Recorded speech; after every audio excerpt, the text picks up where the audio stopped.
오늘은 히브리서 강의 18번째 시간입니다. 히브리서 7장 11절부터 28절까지 본문 말씀 가지고 영원한 대제사장 예수 그리스도라는 제목으로 말씀을 전해드리도록 하겠습니다. 함께 제목 읽어볼까요? 시작! 영원한 대제사장 예수 그리스도. 지난 시간에 저희는 예수님께서 멜기세덱의 반차를 따른 대제사장이심에 대해서 살펴보았습니다. 아브라함에게 11조를 받고 아브라함에게 축복을 베푼 멜기세덱은 평강의 왕이었고 의의 왕이었고 또 지극히 높으신 하나님의 제사장이었습니다. 제사장이 되려면 레위 지파여야 하고 아론의 후손이어야 하지만 멜기세덱은 아론이 있기도 전에 제사장이었고요. 아버지도 없고 어머니도 없는, 족보도 없고 시작한 날도 없고 생명의 끝도 없는 하나님의 아들과 닮은 자여서 항상 제사장으로 있는 자였습니다. 멜기세덱은 바로 구약시대에 등장하신 예수님이었고요. 예수님은 아브라함으로부터 11조를 받고 축복을 베푸신 분이에요. 그러므로 예수님은 이스라엘의 믿음의 조상인 아브라함보다도 더 위대하고 더 큰, 저희들에게 구원의 길을 열어주신 저희의 큰 대제사장이 되시는 예수님이십니다.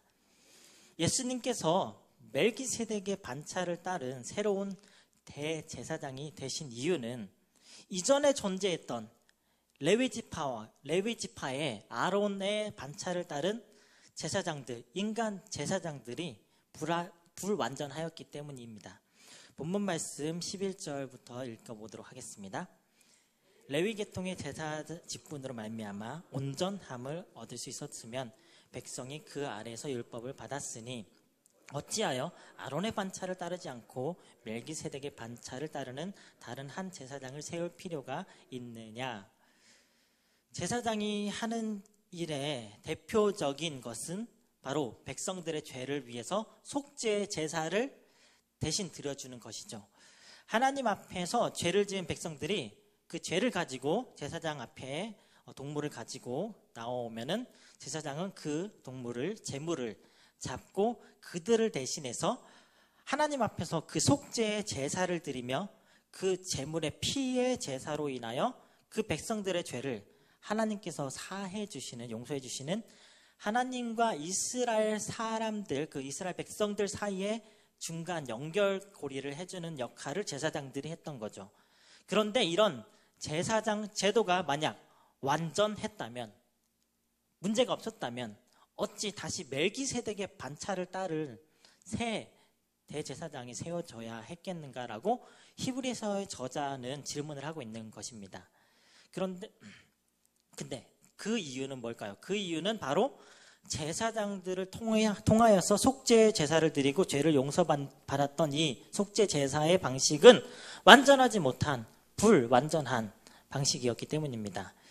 제사장은 백성을 대신해서 하나님께 죄의 용서를 구해야 하는데 모든 죄에 대한 속죄 제사를 또 어떤 죄든지 무슨 죄든지 다 그 속죄 제사를 드림으로 용서받을 수 있던 게 아니었어요. 제사장들도 속죄 제사를 드려주지 못하는 죄들이 있었어요.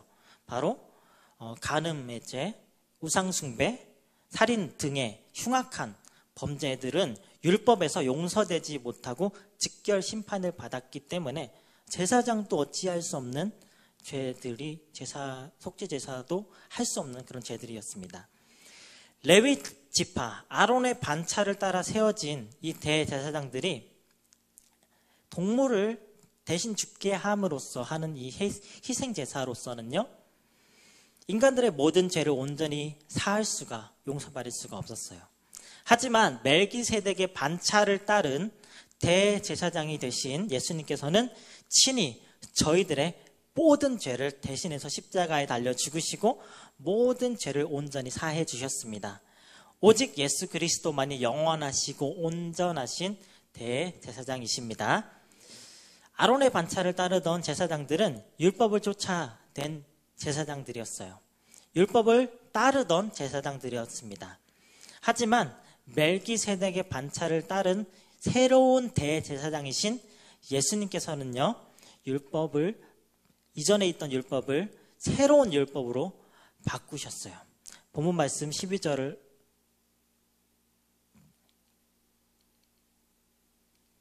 죄송합니다. 12절이 빠졌네요. 제가 읽어드리겠습니다. 제사 직분이 바뀌어졌은즉 율법도 반드시 바꾸어지리니. 유대인들에게 율법은 영원하고 변하지 않는 완전하고 불변한 법이었어요. 오직 레위 지파에서 제사장이 나오도록 율법에서 규정을 했으니까 다른 지파에서는 결코 절대로 대제사장이 나올 수 없었고요. 다른 지파에서 대제사장이 나왔다. 그런 것은 율법의 완전성과 불변성에 대한 도전이었고, 유대인들이 그토록 지극정성으로 따르면 지키던 율법을 부정하는 것이었어요. 그래서 이 율법은 사실 그렇다고 잘못된 것이 아니에요. 잘못된 것이 아니라 불완전한 상태였고, 예수님이 오셔서 이 율법을 완성시켜 주신 것입니다. 마태복음 5장 17절 말씀을 읽겠습니다. 내가 율법이나 선지자를 폐하러 온 줄로 생각하지 말라. 폐하러 온 것이 아니요 완전하게 하려 함이라. 율법을 지킴으로 율법을 통해서 사람이 온전케 되는 것이 아닙니다. 율법은 사람을 온전케 해주는 역할을 하는 것이 아니라 또 구원을 주는 역할을 하는 것도 아니고요. 오직 저희가 스스로 선을 행할 수 없다는 것, 그리고 죄인임을 깨닫게만 해주는 것이 율법입니다. 로마서 3장 20절 읽어볼게요. 그러므로 율법의 행위로 그의 앞에 의롭다 하심을 얻을 육체가 없나니 율법으로는 죄를 깨달음이니라. 율법은요, 저희들이 죄를 깨닫게 해줄 뿐 그것을 완벽하게 율법을 지키고 준수해서 의롭다 함을 얻게 해주지는 못합니다. 불완전한 제사를 통한 속죄의 제사가 아닌 모든 죄를 완전히 사하고 영생으로 인도해 주시는 역할을 해주시는 제사장이 필요하였던 것이에요. 바로 예수님께서 그 역할을 수행하시기 위해서 레위 지파 아론의 혈통이 아닌 다른 지파, 바로 유다 지파의 혈통으로 새로운 대제사장으로 이 땅에 오신 것입니다. 13절, 14절 읽겠습니다. 이것은 한 사람도 제단지를 받들지 않는 다른 지파에 속한 자를 가리켜 말한 것이라. 우리 주께서는 유다로부터 나신 것이 분명하도다. 이 지파에는 모세가 제사장들에 관하여 말한 것이 하나도 없고. 예수님께서 속하셨던 지파는 유다 지파입니다. 마태복음과 누가복음에 기록된 족보를 살펴보면 예수님께서는 유다 지파, 곧 다윗의 자손으로 기록되어져 있죠. 이 유다 지파는 제사장 지파가 아니라 왕족 지파입니다.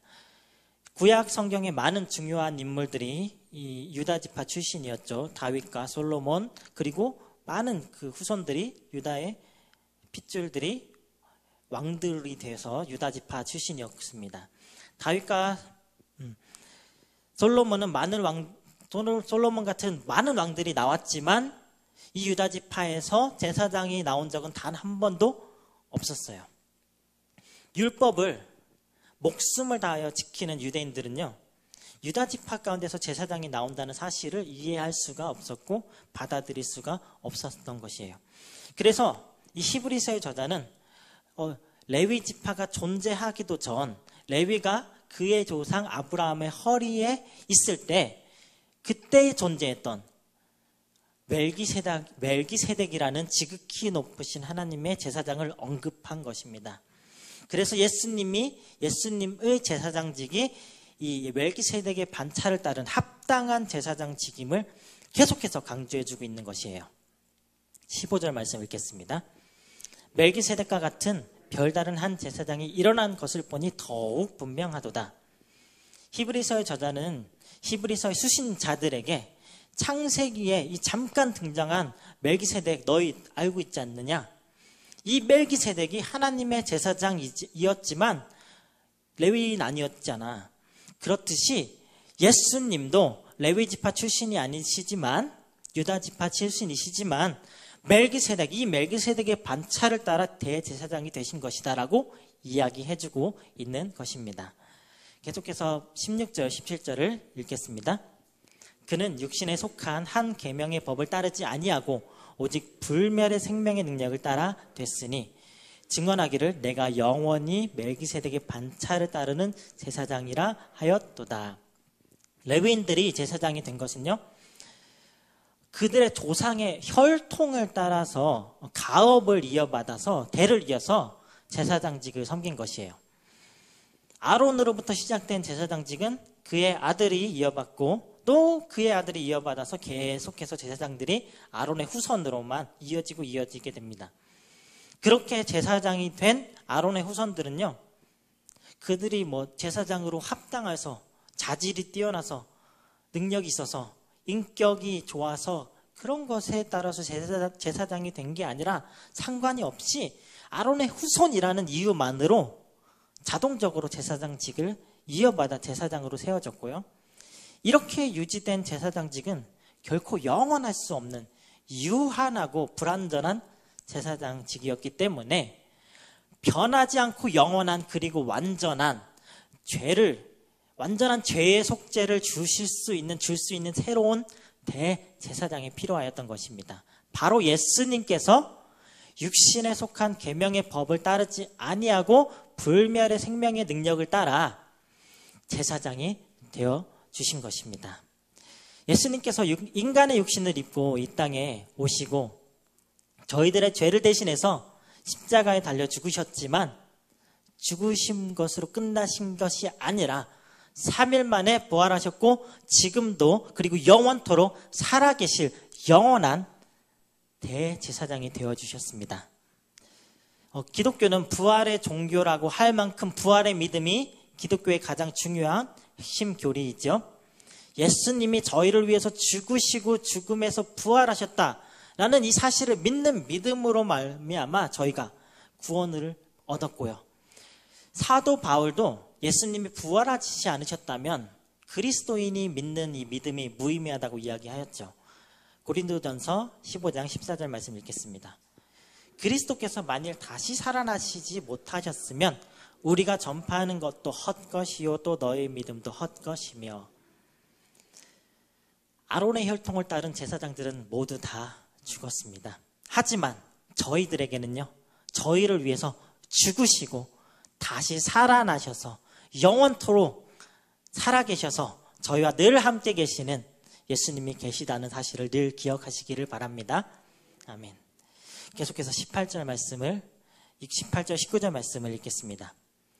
전에 있던 계명은 연약하고 무익함으로 패하고 율법은 아무것도 온전하게 못할지라. 이에 더 좋은 소망이 생기니 이것으로 우리가 하나님께 가까이 가느니라. 율법은 불완전하였다고 말씀드렸습니다. 율법에는 명확한 한계가 존재하였어요. 율법을 지킴으로써 이 율법을 완벽하게 지키면 하나님께 나아갈 수 있어 라고, 하나님께 나아갈 수 있으면 모든 사람들이 다 하나님의 거룩한 지성소로 다 들어갈 수 있었을 것이에요. 하지만 오직 대제사장만이 1년에 단 한 번 속죄일에 지성소로 들어갈 수가 있었고요. 그렇게 속죄의 제사를 드리는 것으로는 이스라엘 백성들이 지은 모든 죄를 다 속죄할 수가 없었습니다. 그러나 우리 하나님께서는 더 좋은, 더 나은 계획을 이미 가지고 계셨고, 불완전한 이 옛 계명을 폐하고 더 좋은 소망이신 예수님을 저희들에게 보내주신 것입니다. 율법은 그 누구도 그 무엇도 온전하게 만들 수 없습니다. 인간이 율법을 온전히 다 지킬 수도 없을 뿐더러 율법으로는요, 저희들이 죄를 깨닫고 더 죄가 넘쳐나게 될 뿐입니다. 로마서 5장 20절 읽겠습니다. 율법이 들어온 것을 범죄를 더하게 하려 함이라. 그러나 죄가 더한 곳에는 은혜가 더욱 넘쳤나니. 법이 있기 때문에 그 법을 어기는 사람도 생기게 되는 것이에요. 법이 많으면 많을수록 그 법을 어기는 사람들도 더 많아지는 것입니다. 율법을 어긴 죄로 저희들은 죄인이 되었고요. 죄를 지었음을 깨달았지만 하나님께서는 저희들을 결코 죄인으로 남겨두시길 원하지 않으셨고, 저희들을 죄에서 구하시려고 예수님을 보내주신 것이고, 예수님께서 이 율법을 폐하시고 완전하게 만드셔서 죄 아래에 있던 저희들이 이제 예수 그리스도 안에서 결코 정죄함이 없도록, 죄에서 자유를 얻도록 만들어 주셨습니다. 로마서 8장 1절 2절 읽겠습니다. 그러므로 이제 그리스도 예수 안에 있는 자에게는 결코 정죄함이 없나니 이는 그리스도 예수 안에 있는 생명의 성령의 법이 죄와 사망의 법에서 너를 해방하였음이라. 예수님을 통해서 더 좋은 소망인 죄와 사망의 법에서 저희는 해방을 받았습니다. 앞서 히브리서의 저자는요, 히브리서 여러 곳에서 이 소망에 관해서 언급을 했어요. 히브리서의 수신자들이 이 소망을 가지고 소망을 얻도록, 소망으로 살아가도록 계속해서 격려하였습니다. 히브리서 6장 19절에서 저희들에게 있는 이 소망이 무엇과 같다고 했죠? 바로 영혼의 닷과 같아서 튼튼하고 견고하다고 말해 주었습니다. 예수님께서는 저희가 이 인생이라는 항해를 할 때 어떠한 폭풍이 몰아쳐도 흔들리지 않게 굳건하게 저희를 붙잡아 주시는 소망의 닻이 되어 주십니다. 예수님께서 저희를 위해서 죽으시고 부활하셔서 죄와 사망의 법에서 해방시켜 주셨다는 이 놀라운 사실을 늘 기억하시면서 살아가시는 성도님들이 되시기를 축복합니다. 아멘. 계속해서 20절, 21절 말씀을 보도록 하겠습니다. 또 예수께서 제사장이 되신 것은 맹세 없이 된 것이 아니니 그들은 맹세 없이 제사장이 되었으되 오직 예수는 자기에게 말씀하신 이로 말미암아 맹세로 되신 것이라. 주께서 맹세하시고 뉘우치지 아니하시리니 내가 영원히 제사장이라 하셨도다. 앞서 하나님께서는 거짓말을 하실 수 없으시는 분이고 이것을 약속과 맹세로 자신의 말이 변하지 않으심을 강조하심을 살펴보았습니다.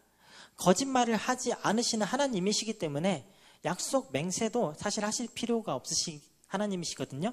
그럼에도 불구하고 약속도 하시고 맹세도 하셨어요. 예수님께서 제사장이 되신 것은 하나님의 맹세로 되신 것입니다. 레위 지파 제사장들은요, 제사장으로 임명받을 때 그들이 맹세를 하면서 막 제사장으로 잘 열심히 하겠습니다 하였을까요? 그들은 결코 맹세를 할 필요가 하지 않았습니다. 레위 지파로서 아론의 혈통으로서 당연하게 제사장직을 받아들임으로 맹세 없이 제사장이 되는 것이었어요.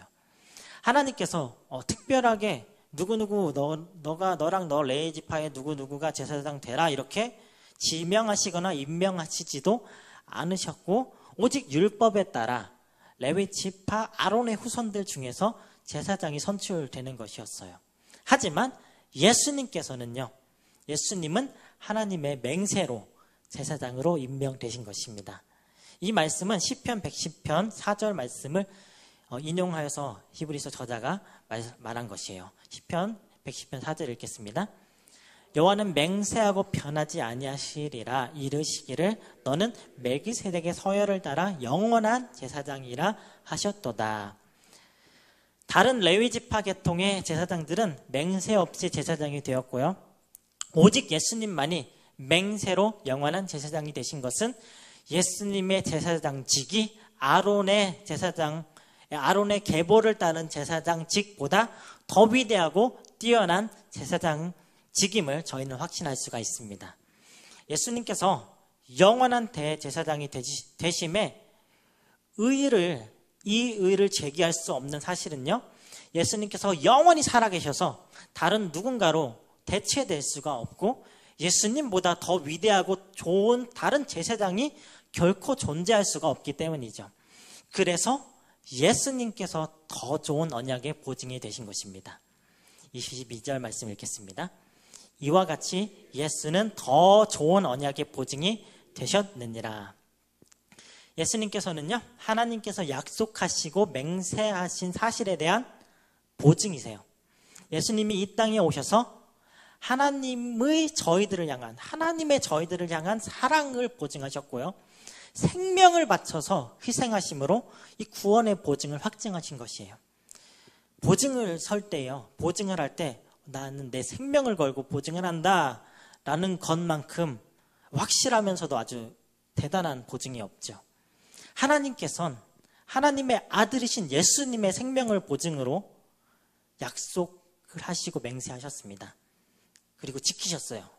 하나님의 보증이신 예수님께서 십자가에 달려 죽으셨지만 3일 만에 부활하심으로 영원히 살아계시는, 영원히 변하지 않고 영원히 죽으시지 않으시는 더 좋은 영원한 언약의 보증이 되신 것입니다.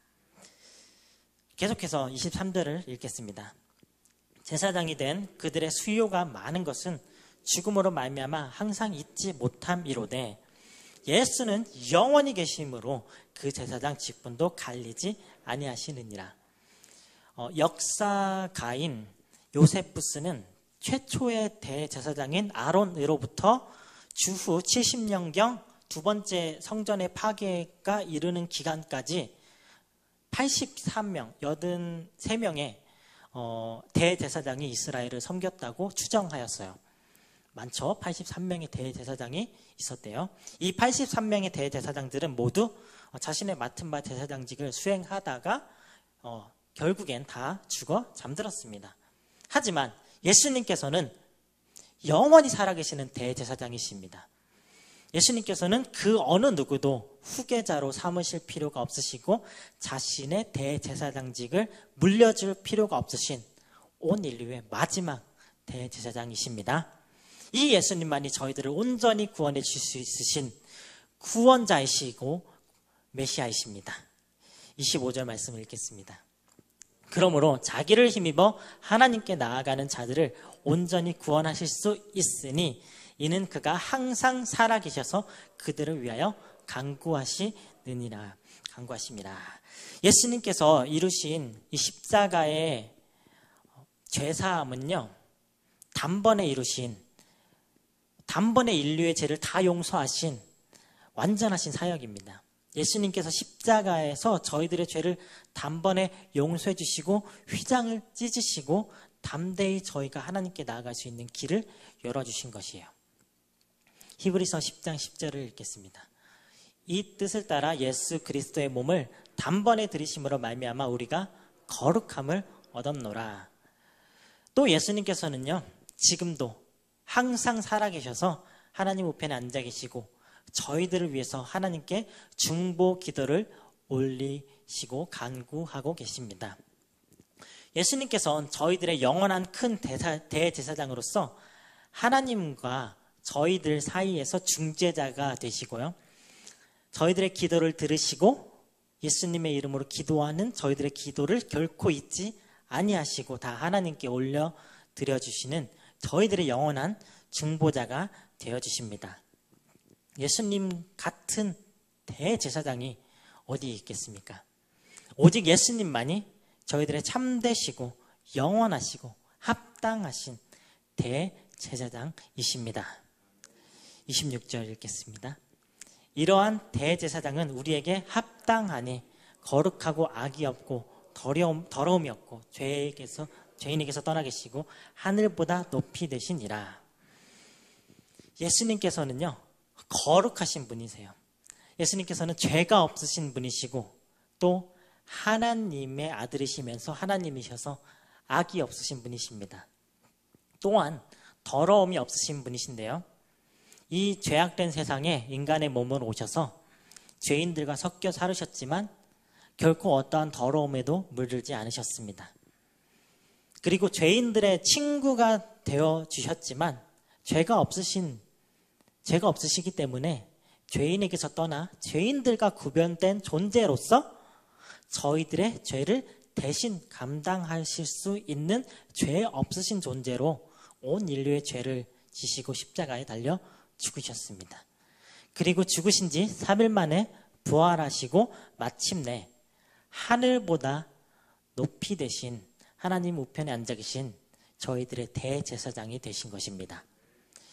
이와 반대로 인간 대제사장들은 저희와 똑같은 죄인들이었습니다. 죄를 지어 악이 있었고 세상 더러움에 물들었고 그래서 죄인이었고 똑같이 죄를 용서받을 필요가 있었던 저들이었습니다. 27절 말씀 읽겠습니다. 그는 저 대제사장들이 먼저 자기 죄를 위하여 다음에 백성의 죄를 위하여 날마다 제사 드리는 것과 같이 할 필요가 없으니 이는 그가 단번에 자기를 드려 이루셨습니다. 제사장들 또한 인간이었고 죄를 지었기 때문에 다른 사람들의 죄를 용서받는 속죄의 제사를 드리기 전에 그 다른 사람을 위한 제사를 드리기 이전에 먼저 자기 자신의 죄를 위하여 희생제사를 드리고 그 이후에 백성들의 죄를 위한 희생제사를 드릴 수 있었습니다. 또한 한 번의 희생제사로는 죄를 영원히 제거할 수 없었기 때문에 수시로 희생제사를 드리고 짐승의 피를 바쳐야 했던 것입니다. 이같이 동물의 제물로 드리는 희생제사를 하나님께서는 임시로 용납을 하셨었어요. 레위기 17장 11절을 읽어보겠습니다. 육체의 생명은 피에 있음이라 내가 이 피를 너희에게 주어 제단에 뿌려 너희의 생명을 위하여 속죄하게 하였나니 생명이 피에 있으므로 피가 죄를 속하느니라. 이 희생 제사를 통하여서 이스라엘 백성들은 죄를 용서받기 위해선 값을 치러야 한다는 것을 배우고 또 그들 자신이 죄를 용서받아야 하는 죄인임을 깨달을 수 있었을 것이에요. 하지만 이렇게 동물의 피를 드리는 제사는 결코 온전하지 완전한 제사가 되지 못하였고요. 하나님께서는 흠이 없고 완전하신 예수님을 보내주심으로 예수님께서 희생제물로 자기 자신을 단번에 죽으시고 죄를 위하여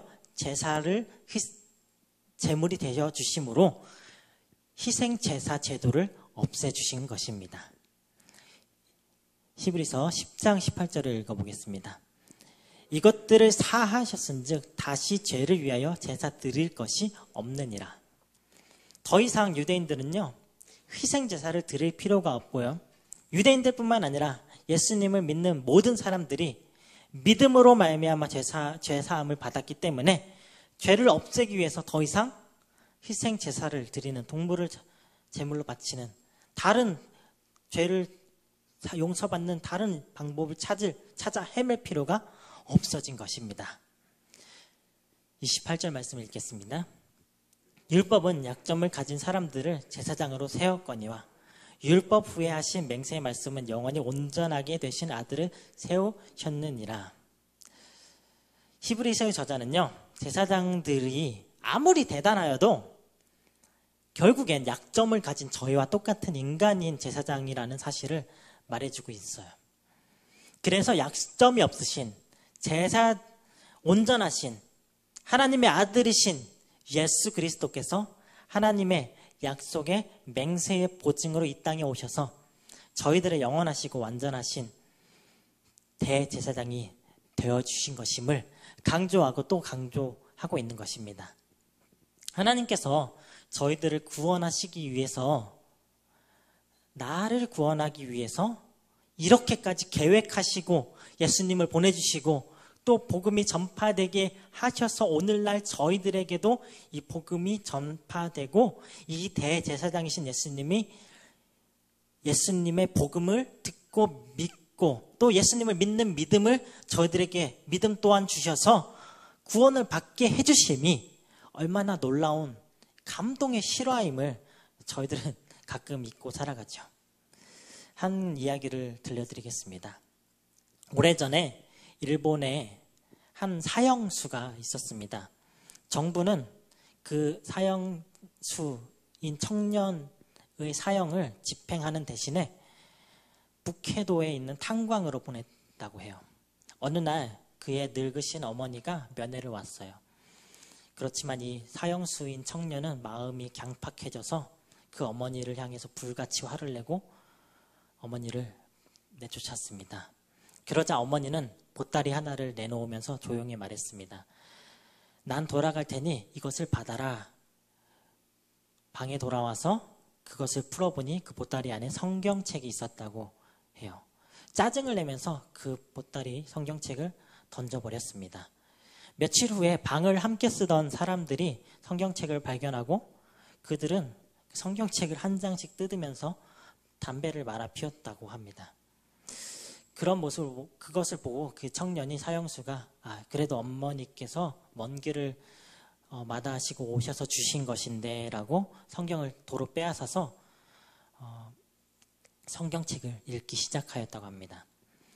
어느 날 그 탄광에 갱도에 들어가서 일을 하다가 점심시간이 됐는데 점심을 먹고 시간을 내서 장소를 옮겨서 성경책을 읽고 있었다고 합니다. 그런데 얼마 지나지 않아서 그가 일하던 갱도가 무너지고 함께 일하던 일꾼들이 다 모두 죽고 말았다고 합니다. 이 청년은 하나님이 자신의 일 살렸음을 믿었습니다. 그 후에 예수님을 영접하고 모범수로 착하게 수용생활을 하다가 모범수로 인정받고 여러 차례 감형되어서 출소를 한 다음에 고향에 돌아왔지만 어머니께서는 세상을 떠나고 계시지 않았다고 합니다. 그는 예수님을 믿고 새로운 사람이 되어서 새로운 각오로 삶을 살아서 열심히 돈을 벌고 어머니를 기억하면서 양로원도 세우고 학교도 여러 개 세워서 후 일에 그는 일본 정부로부터 수여받는 교육자 대상, 사회사업가 대상도 받았다고 합니다. 이 사람의 이름은 도모다카 시모지라는 일본의 사회사업가입니다. 저희들도 사실 다 죄로 인해서 지옥에서 영원한 죄의 형벌을 받아야만 했던 사형수들이 아니었나요? 하지만 영원한 대제사장이신 예수님을 만나 영원한 구원의 영생의 소망을 은혜의 선물로 받았습니다. 우리 사랑하는 우리 조강목교회 성도님들 모두 이제 이 예수님을 믿는 모든 자들에게는요 결코 정죄함이 없고요, 예수님을 믿는 저희들에게는 영원하고 튼튼한 견고한 닷과 같은 구원의 소망이 있습니다. 이 구원의 소망을 가지고 오직 예수님만을 바라보면서 어떠한 삶의 어려움이 찾아오더라도 그런 어려움 가운데서도 인내하고 감사하고 기쁨으로 선을 행하며 살아가는 삶을 사시는 성도님들이 모두 되시기를 주님의 이름으로 간절히 축복하며 기도합니다.